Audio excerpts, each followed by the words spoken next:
আজ আমি চলে যাচ্ছি আমার দিদির শ্বশুর বাড়িতে, কারণ আমার কলিজার আজ হ্যাপি বার্থডে। আজ ওর 2 বছর সম্পূর্ণ হলো। সো সবাই ওর জন্য আশীর্বাদ করবেন প্লিজ।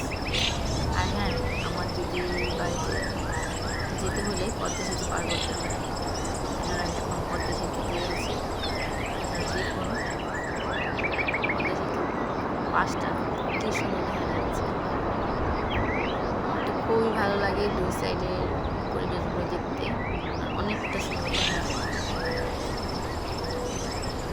আর ওই তো দেখা যাচ্ছে পদ্মা নদী।